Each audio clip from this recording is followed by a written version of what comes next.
ಜಾಸ್ತಿ ಬರ್ತಾ ಇದ್ರು. ಬೆಟ್ಟ ಹತ್ತುತ್ತಿರುವಾಗಲೇ ಮಾರ್ಗ ಮಧ್ಯದಲ್ಲಿ ಅಂತರ್ಗಂಗೆ ಸಿಗುತ್ತೆ. ಈ ನೀರಲ್ಲಿ ಕೆಲವರು ಸ್ನಾನ ಮಾಡಿಕೊಂಡು ಕೆಂಚರಾಯ ಸ್ವಾಮಿ ದರ್ಶನ ಮಾಡಲಿಕ್ಕೆ ಮುಂದೆ ತೆರಳ್ತಾರೆ. ಅಲ್ಲಲ್ಲಿ ಕಡಿದಾಗಿ ಮತ್ತೆ ಸಮತಟ್ಟಾಗಿ ಎರಡೂ ತರ ಇತ್ತು.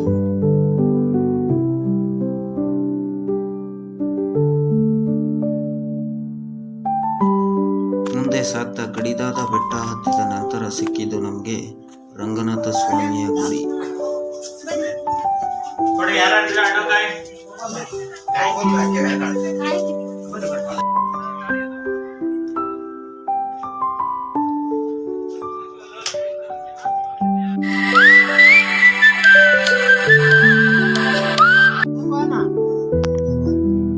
ಹಂಗೆ ಮುಂದೆ ಹತ್ತುತ್ತಾ ಬಂದ್ರೆ ಸರಪಳಿ ಕೆಂಚರಾಯ ಸ್ವಾಮಿ ದೇವಸ್ಥಾನ ನಮಗೆ ನೋಡ್ಲಿಕ್ಕೆ ಕಾಣ್ತದೆ.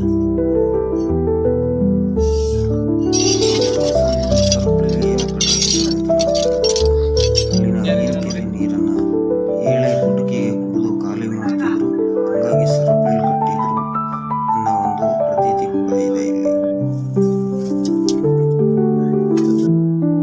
ಕೆಂಚರಾಯ ಸ್ವಾಮಿ ದರ್ಶನ ಪಡೆದ ನಂತರ ನಾವು ಮುಂದೆ ಹೊರಟಾಗ ನಮಗೆ ಕಂಡದ್ದು ಬೆಟ್ಟದ ತುತ್ತ ತುದಿಯ ಒಂದು ವಿಹಂಗಮ ನೋಟ.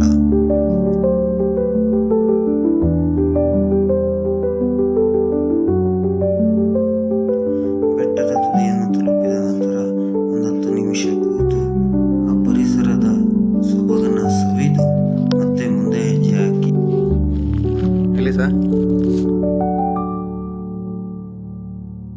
ಬೆಟ್ಟದ ಮೇಲೆ ಆ ಬಂಡೆ ಕಲ್ಲುಗಳ ನಡುವೆ ಸಾಗಿದಾಗ ಸಿಕ್ಕ ಅನುಭವ ಹೇಳತೀರದು.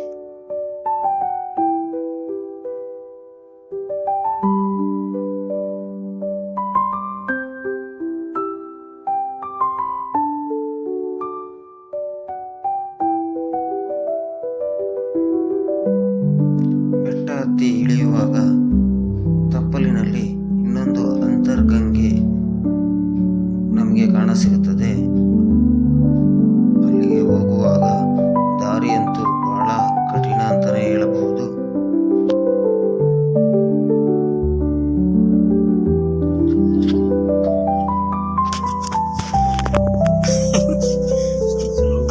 ನಿಧಾನ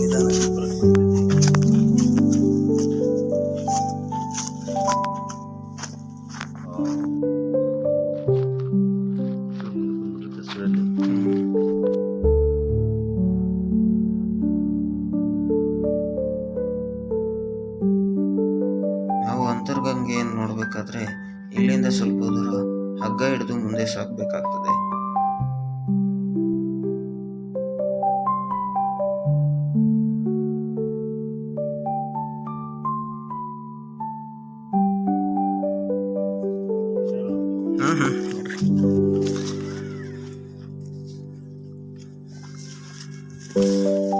ಹಗ್ಗ ಹಿಡಿದು ಏರಿದ ನಂತರ ನಮಗೆ ಪವಿತ್ರವಾದ ಅಂತರ್ಗಂಗೆ ಸಿಗುತ್ತದೆ.